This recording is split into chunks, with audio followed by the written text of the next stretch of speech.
We're told elevator rides should be easy, just a way to move up, down, nothing more. Quiet, simple, no reason to feel strange. But that's not how it works. Because elevators aren't empty boxes. They're full of rules nobody says out loud, filled with silence, stolen glances, and nerves we don't admit. We pretend we're calm, but under the surface, something awkward always waits.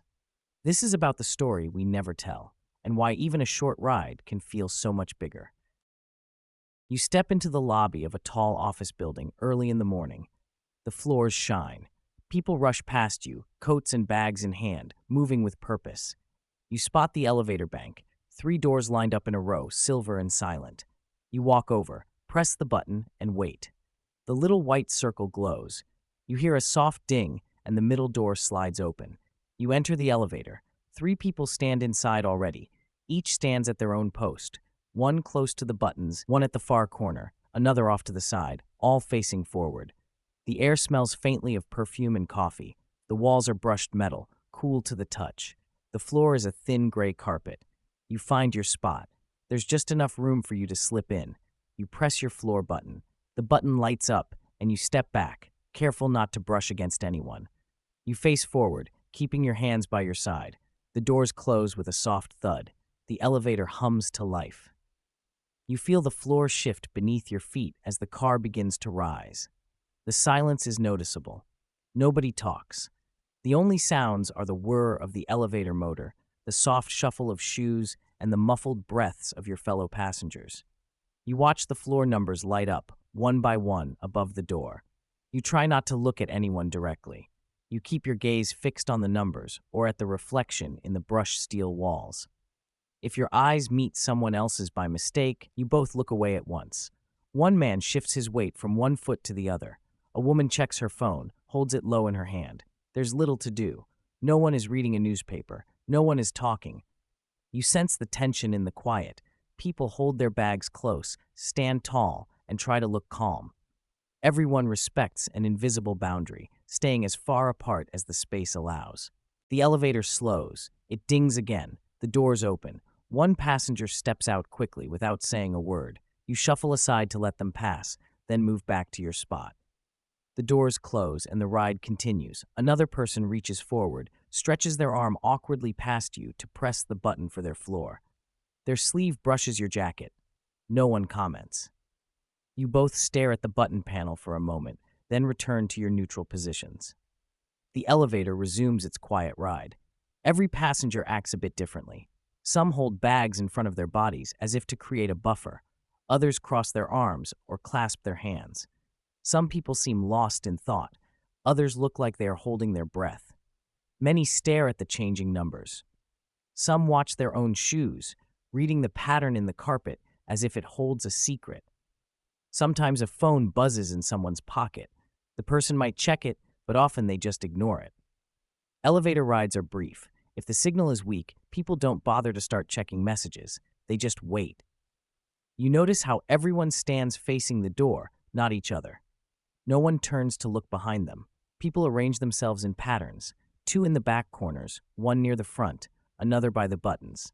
As more people enter, the group forms a loose square, then a tighter cluster. If the elevator is full, shoulders might brush. Still, no one speaks. When the elevator stops at your floor, the doors open with another ding. You step out, careful not to bump anyone. You walk down the hall, and the elevator doors close behind you, cutting off the odd, quiet world you just left. That brief ride sticks with you. It's only a minute, but you remember the stillness, the small gestures, the strange calm. For those few seconds, you shared a space with strangers in silence. No one talked, no one laughed. Everyone acted like it was normal. And as you walk away, you realize, on some level, it is. An elevator is a space where the usual rules of conversation don't seem to apply. You know how to act in most places. At a coffee shop, you might greet the barista and make small talk about your order. In a waiting room, you read a magazine or quietly check your phone. Even on the street, you might nod at someone passing by. But elevators confuse these habits. The situation is unclear. Do you greet the person beside you? Do you comment on the weather? Or do you just keep quiet? No one ever told you the right answer. This lack of a clear social script creates uncertainty. People want to avoid embarrassment, so when there's no obvious way to behave, they do as little as possible. Silence feels safe. In an elevator, even saying hello can seem risky. Most people would rather not take the chance. The space is small. Everyone can hear every word. You might fear that a simple greeting will be ignored or even judged as strange. So you keep quiet and hope the ride is short. Your sense of personal space also changes as soon as the doors close. Most people like to keep others at a distance. The term for this is personal boundaries. In everyday life, your boundaries give you a sense of comfort and control. You can move away if someone stands too close. In an elevator, you lose that option. The walls limit your space. Other people may stand so close that you can feel the heat from their bodies or smell their cologne. Your brain notices. You stand stiff, hands at your sides or holding your bag as a shield. You become careful about every movement. You might wonder why it feels so awkward.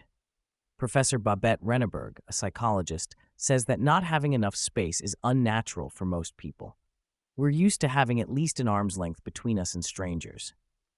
In an elevator, you have no choice but to let people into your personal zone. This can make you feel tense. You are more aware of yourself and of others. You avoid brushing shoulders or bumping into anyone if you can. If the elevator gets crowded, the feeling only grows. Most people react by becoming very still. They might cross their arms, clutch a bag, or tuck themselves into a corner. Others pretend to look at something interesting, the changing floor numbers, the buttons, their shoes. You sense everyone's discomfort. No one talks about it, but everyone feels it. Sociologists have studied this strange silence. Irving Goffman, a well-known thinker in the field, used the term civil inattention to describe what happens in close quarters. This means you act as if you don't see the people around you, even though you are very aware of them.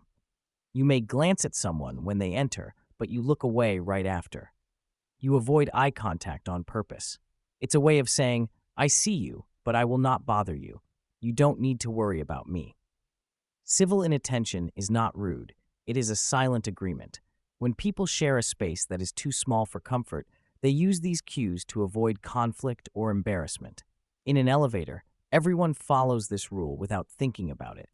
The silence is not just awkwardness. It is a social strategy. It helps people feel safe, even when they are packed in close. Think about the last time you rode in an elevator. You probably stood still, faced forward, and waited for the ride to end. If someone else stepped in, you may have given a quick nod or a small smile, then went back to ignoring them. This is civil inattention at work. You are polite without being friendly. You keep the peace without starting a conversation. Some people try to break the silence. They may crack a joke or comment on the weather. Often, these efforts don't get much response. Others might smile or nod, but most people will go back to silence. The social script in the elevator is just too strong. Even when someone tries to start a chat, the group usually returns to quiet. The lack of a clear script, the invasion of personal space, and the practice of civil inattention all mix together in the elevator. These forces make the ride feel strange. You may leave the elevator wondering why it felt tense, even though nothing bad happened. You may not remember the faces of the people you rode with, but you will remember the feeling of silence and uncertainty. If you ride the same elevator with the same people every day, the awkwardness can even build over time. You recognize each other, but you never speak. Each morning, you repeat the same pattern: silent nod, eyes forward, wait for your floor. No one wants to change the script. Everyone hopes for a quick, quiet ride. Elevators show how much people rely on social cues and boundaries to feel comfortable. When those are missing or confused, everyone feels it. The silence is not just emptiness. It is filled with all the small choices people make to avoid standing out or breaking an unspoken rule. That's why, when the elevator doors finally open and you step out, you feel a sense of relief. You are back in a world where you know what to do. When you enter an elevator and the doors close, your body reacts. You might notice your muscles tighten or your breath slow down. Most people don't talk about it, but there's a subtle tension in the air. This tension does not come from the elevator itself. It comes from your brain, which is wired to notice when you are in a small space with strangers and have no quick way out. Long ago, before cities and tall buildings, humans learned to survive by being careful in close quarters. If you found yourself in a cave or shelter with others, you stayed quiet and watched them. You didn't know if they were friends or threats, so you kept your guard up. These survival instincts are still present today, even if the danger is gone. In an elevator, your mind reacts as if you might be at risk, even when you know you are safe. You feel a sense of being trapped because you have no control over when the doors open. You can't leave whenever you want. The elevator moves up or down, and you are at the mercy of the machine. You are also close to people you don't know. In open spaces, you can move away from strangers who make you nervous. In a small box, you cannot. Your brain pays attention to every sound and every movement. You become more alert. Your senses sharpen. This alertness is part of what scientists call the fight or flight response. When you feel trapped or anxious, your body gets ready to either confront the problem or escape. In an elevator, neither choice is really possible. You cannot run, and there is no danger to fight. But your body reacts anyway. Your heart might beat faster. You might stand straighter, ready to move if needed. You may avoid eye contact, as looking directly at someone can feel too intense in a small space. Silence becomes a tool in this situation. When you stay quiet, you draw less attention to yourself. You do not signal threat or interest. Others do the same. This shared silence helps everyone stay calm. If someone suddenly started talking loudly or making jokes, it might startle the group. You would probably feel even more tense. People sometimes notice these feelings when the elevator stops between floors or lurches a little. Even if you know that elevators are safe, a pause can make your heart race. You might glance at the emergency button or check the lighted floor numbers. These small actions help you feel in control, even when you have none. You want the ride to end. You want the doors to open so you can step out and relax. Even in a full elevator, you might see people spread out as much as possible. Some face the walls, some look at their shoes, others fix their eyes on the floor display. If someone's bag brushes your leg, you tense up. If you bump elbows, you both move away without a word. Every gesture and every step is measured. No one wants to make the group feel more uneasy. Children in elevators often behave differently. They might talk, ask questions, or press buttons just for fun. Adults, on the other hand, feel the need to keep order. They hush their children, asking them to be quiet and still. This need for quiet is not about politeness alone. It is about keeping the group calm. The silence helps everyone manage their own sense of alertness. Some people feel more anxiety than others in elevators. If you have ever felt short of breath or sweaty while riding, you are not alone. For a few, the fear of being trapped in an elevator is strong enough that they avoid elevators altogether. They might choose to climb the stairs, even if it takes much longer. This is not just fear of machines. It is fear of losing control in a tight space with others. The elevator is not the only place where these instincts show up. The same feelings can arise in crowded buses, small meeting rooms, or packed subway cars. Any place where you cannot control your exit or the people around you can trigger the same old instincts. You go quiet, you watch, you wait for the chance to leave. When people enter an elevator, they perform small rituals to calm themselves. Some tap their fingers or fidget with keys. Others take slow breaths.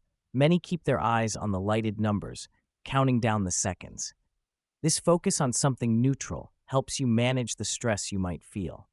You hope that others are calm too, and you do your part by staying silent. If someone breaks the silence, perhaps they start humming or talk on the phone, the group feels it right away. You might notice glances or see people shift their weight. A laugh or a loud voice can make everyone tense up again. The silence was not just a lack of talk. It was a way to keep the peace. These reactions are old, deep in your body and mind. You cannot wish them away, and you do not need to. They help you handle a situation that feels strange. You follow the same rules as everyone else, even if you never talk about them. You do not speak. You do not stare. You wait for your stop. When the doors open, you leave the small box and let yourself relax again. Elevators remind you that, even in the most ordinary spaces, your brain still uses ancient instincts to keep you safe. The next time you feel tense in an elevator, remember that you are not alone. Everyone is quiet for a reason. The silence makes sense when you see it for what it is, a way to get through the ride with as little stress as possible. There is an unspoken agreement that most people follow when they ride in an elevator. You do not see it written on the wall, and no one talks about it, but everyone seems to know the rules. You step inside, find a place to stand, face the doors, and keep your voice down. You do not start a conversation unless it is necessary. If you need to ask for a floor or say "excuse me" to reach the buttons, you keep it brief and quiet. These actions make up what some call the elevator contract. It is a set of social rules that people follow without thinking. This contract shapes how you act the moment the doors close. You stand straight and avoid eye contact. You make yourself as small as possible, keeping your arms close or holding your bag in front of you. You watch the floor numbers as if they are more interesting than they really are. You do not comment on the ride, the weather, or the people standing next to you. The ride is silent except for the hum of the elevator and maybe a cough or a sniffle. You might not question these rules, but they are strong.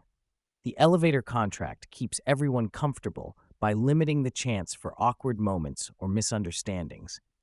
When you follow it, you signal to others that you know how to act. You respect their space and their privacy. If someone breaks the contract by talking loudly, facing the wrong way, or making jokes, everyone notices. One reason this contract is so powerful is the fear of being judged. In a small space, every word and action stands out. If you speak up, everyone can hear you. If you act out of the ordinary, everyone can see you. The fear of embarrassment or judgment is real. You do not want to become the story someone tells later about the strange person in the elevator. You do not want people to roll their eyes or sigh when you step out. So you follow the rules, even if you feel uncomfortable. Judgment in elevators is not always harsh, but it is quick. People form opinions fast in these settings. If someone pulls out a strong-smelling lunch, starts humming, or makes a phone call, others might give a look or shuffle away. The message is clear: stick to the script or risk standing out. This keeps most people quiet and careful. No one wants to make the ride harder for everyone else. People learn this fear of judgment early. Children often talk or ask questions in elevators. Adults, in contrast, hush them or distract them. The message is to keep quiet and blend in. If you see someone chatting on the phone or laughing loudly, it can feel out of place. You might feel secondhand embarrassment, as if you broke the rules yourself. Sometimes someone does break the script. Maybe a stranger tries to make small talk, asking if you had a good weekend or where you work. You might feel trapped, unsure how to respond. Do you answer and risk a longer conversation, or do you nod and look away? Even a simple "good morning" can seem too much when no one else speaks. If the person is friendly and relaxed, you might answer back, but the rest of the elevator often stays silent. Some people will tense up or look at their feet. If the conversation continues, it can feel like the air has changed. The elevator becomes less predictable. People wonder if they need to join in or if they should ignore what is happening. The rules are no longer clear. Breaking the elevator script can be harmless, but it can also create discomfort. People may feel exposed, as if the thin shell of privacy has cracked. If a group of friends enters and starts talking or laughing, the mood shifts. Strangers in the elevator might huddle in the corners, looking for a way out. If someone starts singing or acting out, the reaction is even stronger. People might pull out their phones or pretend to be busy, hoping to get through the ride without being drawn in. There are stories about social experiments where actors break the elevator script on purpose. In one experiment, a person faced the back of the elevator instead of the doors. Others soon turned to face the back as well, unsure of what to do. In another, someone started talking loudly about their day, ignoring the silence. Most passengers looked away, trying not to react. These experiments show how deeply the rules are set. When someone breaks them, it is easier to join in or pretend nothing happened than to speak up against the change. Sometimes, breaking the script has a positive effect. In a long or crowded ride, someone might make a gentle joke or a quick comment that makes people smile. The tension drops, if only for a moment. But these moments are rare, and they do not last long.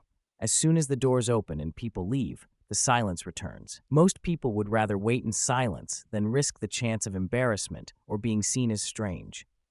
This is why the elevator contract stays strong. It helps everyone get through a short, awkward ride without having to worry about what to say or how to act. You can step in, follow the script, and step out, knowing you did what was expected. In the end, the unspoken rules of the elevator help you and everyone else share a tight space in peace. You might not notice the contract, but you follow it every day. You keep quiet, you face forward, and you hope for a quick ride. If someone does break the rules, the group feels it, but soon returns to silence. This is the way of the elevator, silent, careful, and shaped by the fear of standing out. Riding an elevator is a short experience. It usually lasts less than a minute. You step in, press a button, and watch the numbers change. The doors open again and you walk out. Yet in that short window, you share a very small space with a group of people. The space is dense. Everyone is close together, sometimes shoulder to shoulder. The ride is quick, but you become very aware of those around you. This high density changes how people act. The elevator is different from a bus or a train. There are fewer people, and you cannot move away. If the space fills up, you do not have a seat or the chance to stand at a distance. You stand, face forward, and wait for the ride to end. This makes the time feel longer than it really is. Because the ride is so short, most people choose not to talk. You know the journey will be over soon. Starting a conversation does not seem worth it. If you ask a question, you might have only seconds before one of you leaves. If you tell a story, you will have to stop halfway through. The short time makes each interaction feel rushed or pointless. There is also the math of these brief encounters. You know you will only share this ride with these people for a few seconds. In that short time, you cannot build trust or get to know someone. You are strangers sharing a space, and that is all. You have no shared history and no reason to create one. Because of this, most people keep quiet. Silence feels like the easiest choice. For example, imagine a ride up 8 floors. The elevator stops every 2 or 3 floors to let someone out or in. Each stop means the group changes. A conversation that starts with one group might end with a new group who do not know what you are talking about. Each time the door opens, the mood resets. Silence is the one thing that stays the same. This short, crowded ride creates a kind of social pause. You are with people, but not really together. You do not know them and will not see most of them again. There is little risk, but also little reward, so you do not try to connect. Some people have tested what happens if you try to break this pattern. In social experiments, researchers have asked volunteers to do things that go against the usual script. Sometimes they greet everyone in the elevator with a loud "good morning." Other times, they start a conversation about the weather or their plans for the day. The result is almost always the same. The group tenses up. People give short answers or avoid looking at the person who spoke. In another experiment, someone faced the back of the elevator instead of the doors. Most people felt confused. Some tried to ignore it, while others slowly turned to face the back as well. These small changes made everyone uncomfortable. The elevator became an even stranger place than usual. People sometimes try to pass the time by making a joke or small talk. They might comment on how slow the elevator is or the music playing overhead. Sometimes this breaks the tension. If the group laughs, the mood becomes lighter, but only for a moment. As soon as the ride is over, the silence returns. There are rare cases where breaking the silence creates a real connection. 2 people might discover they work on the same floor or have friends in common. They chat until one leaves the elevator, then go their separate ways. These moments are not common. Most of the time, people prefer the comfort of silence. The short duration of elevator rides also means that the awkwardness is brief. Even if something strange happens, someone sneezes loudly, a phone rings, or a child asks a funny question, you know it will be over soon. The doors will open and everyone will go back to normal life. This knowledge makes it easier to tolerate the discomfort. Sometimes, someone tries to fill the silence with activity instead of words. They might check their phone, read a document, or adjust their bag. These actions send a message: I am busy, please do not talk to me. Others pick up on this and do the same. The group agrees, without speaking, to keep to themselves until the ride ends. There is another reason people do not talk during elevator rides. Many believe that silence is less awkward than a failed conversation. If you try to speak and no one responds, the few seconds that remain can feel much longer. You stand there, wishing the doors would open, as everyone avoids your eyes. The fear of this feeling keeps most people quiet. A crowded elevator with strangers is a unique situation. You are together for only a short time, but you share a small space. You have no choice but to stand close. You do not know the people beside you, and you do not have time to change that. The easiest way to get through it is to wait in silence, focus on the changing floor numbers, and step out when your turn comes. People have learned, through experience and observation, that silence is the safest bet in elevators. You avoid the risk of being ignored or judged. You get through the ride with as little discomfort as possible. When someone breaks the silence, it is a surprise, not always welcome. It reminds everyone that the elevator is a strange kind of space, a place where normal rules do not seem to apply, even though it is only for a moment. You stand in an elevator and reach for your phone. It is a habit. You do it almost without thinking. You look at your screen and scroll, even if there is nothing to see.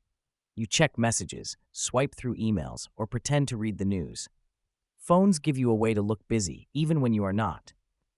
In the elevator, this habit helps you avoid the awkward silence and lack of things to do. Phones have changed how people act in elevators, but not as much as you might expect. Before smartphones, people stared at the floor numbers or watched their own reflection in the metal walls. Some carried newspapers or looked at their watch. Now, the phone has become the main way to fill the empty space. You see people checking their screens as soon as the doors close, holding their phones in front of their face like a shield. This habit gives people an excuse to avoid eye contact. If someone looks at their phone, you do not expect them to talk. It is a clear signal. I am busy. Please do not speak to me. Everyone understands this signal. Even if the elevator is crowded, you can hide behind your phone and create a small sense of privacy. But sometimes, the signal does not work as well as you hope. Some elevators block cell service. You open your phone and see that there is no connection. Your apps do not load. You have nothing new to read. Still, you keep your phone in your hand. The screen is dark, but it gives you something to do. It helps pass the time, even if it is only for a few seconds. When your phone cannot distract you, the ride feels longer. You become more aware of the silence. You notice the people around you. You might fidget, tap your foot, or shift your weight from side to side. Without your phone, you return to old habits. You stare at the changing floor numbers. You watch the lights above the door as they count up or down. You wait for your stop. Phones have not solved the basic awkwardness of elevator rides.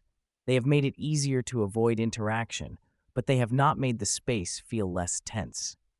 The ride is still short, and the group is still close together.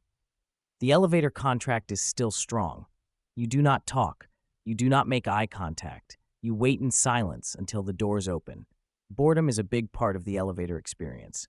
The ride is too short for real entertainment, but long enough that you feel the need to do something.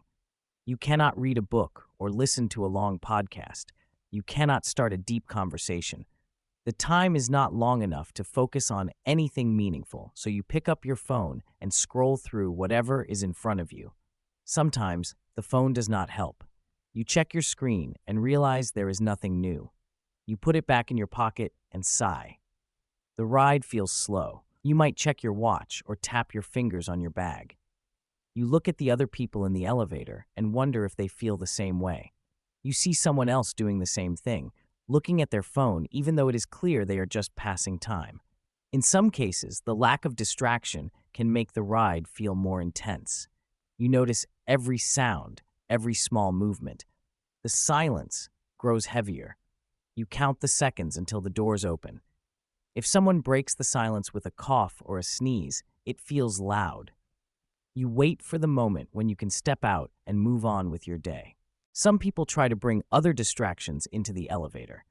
They might read a document, listen to music with headphones, or check their calendar. These habits work, but only for a moment. The ride is still short and the space is still small. You cannot get lost in what you are doing. You are always aware of the people around you. Phones have not changed the basic rules of elevator etiquette. If anything, they have given people one more way to avoid interaction. You can hold your phone and look busy, but you are still part of the group. The silence remains. The elevator contract stays in place. Modern habits mean people spend more time looking at screens and less time talking to strangers. This is true in elevators and in many other public spaces. You might think the phone gives you control over the situation, but in the end, you are still waiting for the ride to end. The phone is just another tool to help you get through it. You might think about saying hello to someone or making a quick comment about the day, but the moment passes. The ride is too short. Everyone is busy with their phones or lost in thought. You wait, the doors open, and you leave the elevator behind. The habits remain, ready for the next ride. When you think about elevators, you might feel uneasy. Many people worry about getting stuck between floors or even about something worse. The truth is, elevators are far safer than most people realize. Elevators in modern buildings have many safety systems. They have cables, brakes, and sensors to prevent accidents. Statistics show that elevators make billions of trips every year, and only a tiny fraction ever have serious problems. The chance of getting hurt or killed in an elevator is much lower than in a car, on the stairs, or even crossing the street. Yet the feeling of risk stays with us. Why is that? The gap between the reality and the perception of danger comes from how our minds work. When you step into an elevator, you give up control. You rely on a machine and on unseen people who keep it running. You enter a closed box and trust it will take you where you want to go. This lack of control can make small problems feel much bigger. If the elevator slows down, jolts, or stops for a moment, you notice it right away. Your heart might race. You might picture the worst. But most of the time, the problem is simple: a small delay, a sensor checking the door, or a button pressed a bit too hard. People sometimes share stories of being trapped in elevators. Nick White, for example, spent more than 40 hours locked inside one in New York. He described the slow rise of panic, the feeling of being cut off from the outside world, and the relief when help finally came. Most people who get stuck are not trapped for long. It might be a few minutes or an hour. Some use the emergency phone or button and talk to a building manager. Others text friends or call for help if their phone works. The wait is uncomfortable, but rarely dangerous. Still, these stories are powerful. You might remember hearing one, or even have a story of your own. The fear is real, even if the risk is low. When you are inside an elevator, you are sealed away from the world. You cannot leave on your own.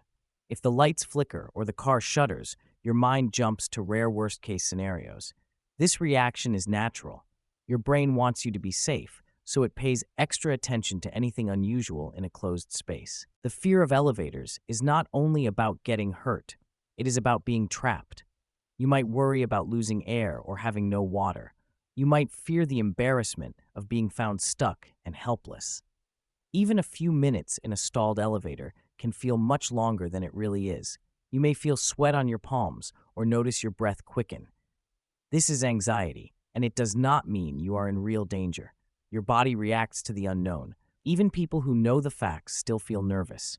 You might ride an elevator every day without trouble, but one small jolt or a delay can bring on a sense of dread.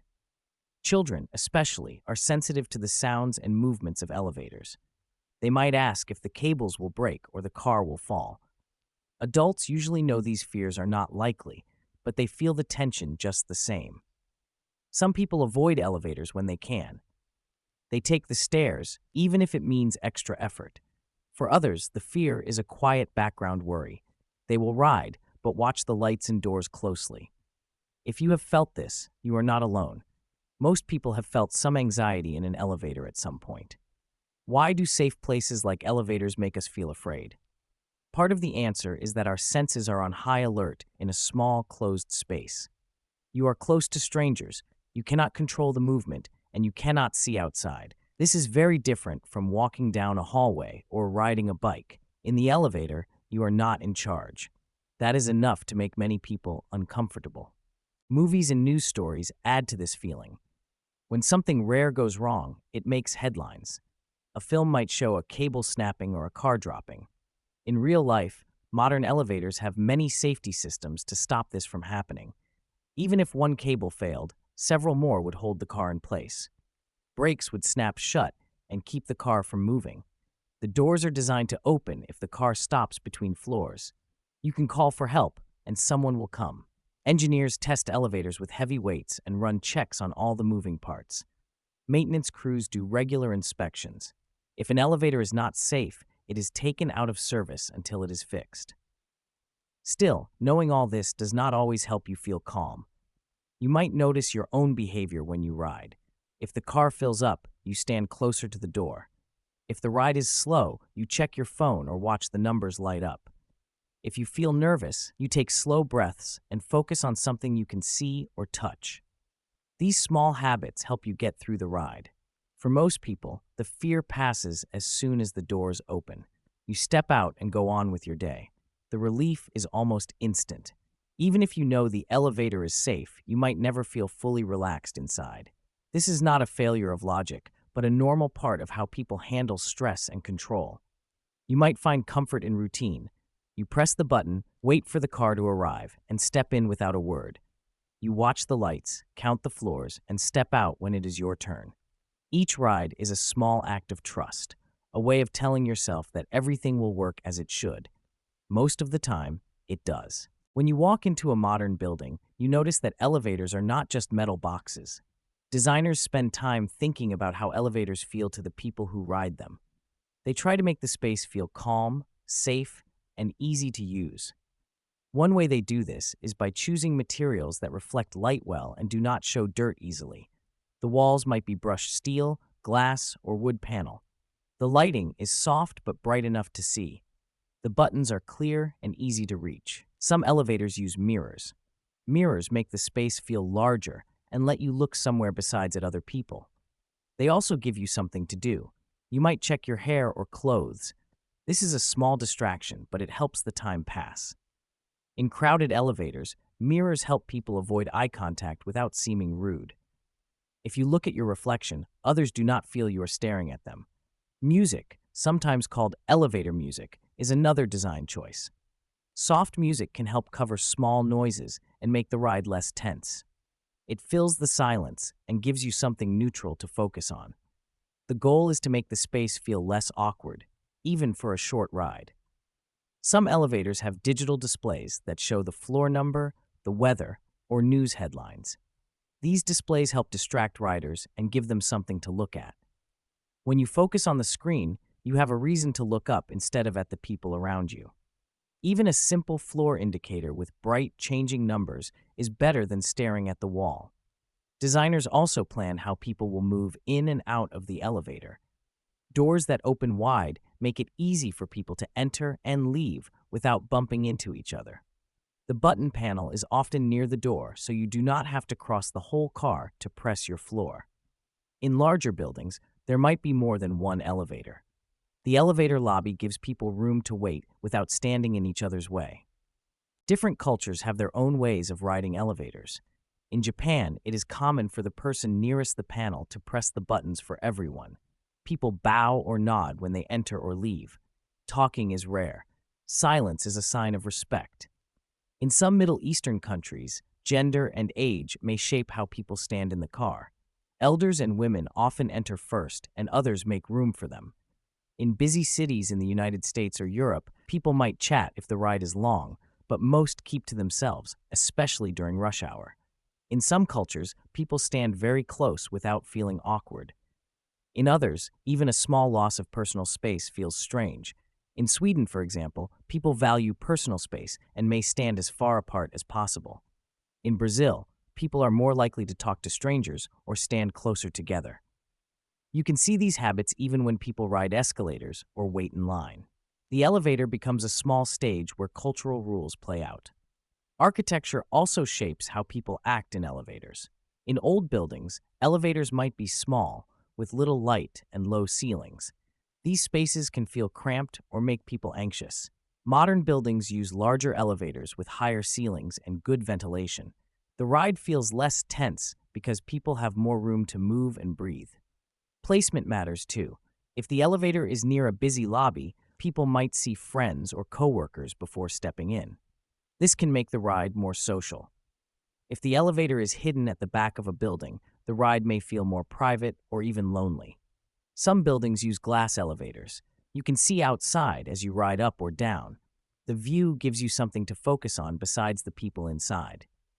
It can help with feelings of claustrophobia. Even in a crowded car, the glass walls make you feel less trapped. In hospitals, designers may use calming colors and extra space for stretchers and wheelchairs. The ride is quiet, and people speak in low voices. In office towers, the design is more formal. People dress in business clothes and act serious. The elevator is a place for a quick greeting, not for personal stories. In some hotels, elevators have carpets, art on the walls, or screens that show information about the building. The goal is to make guests feel comfortable. In shopping malls, elevators might be larger, with room for strollers and shopping bags. The design matches the building's use and the people who ride. Building codes and safety laws also shape elevator design. Doors must close slowly and open quickly if they sense an object. Handrails are required for people who need help standing. Some elevators have braille on the buttons or voice announcements for each floor. These features make the space more usable for everyone. Sometimes, designers experiment with new ideas. There are elevators with changing light colors, screens that play short videos, or panels that let you choose music. These changes do not solve the awkwardness, but they show that designers are thinking about how people feel. Even with the best design, some awkwardness remains. The space is small and the ride is short. People from different backgrounds share the car for only a few seconds. The silence and the feeling of being close to strangers are hard to avoid. But good design and an understanding of local culture can make the ride smoother, calmer, and a bit less tense. When you next ride in an elevator, notice the space around you, the mirrors, the music, the screens, and even the way people stand. They are all part of an effort to make a few seconds with strangers feel as comfortable as possible.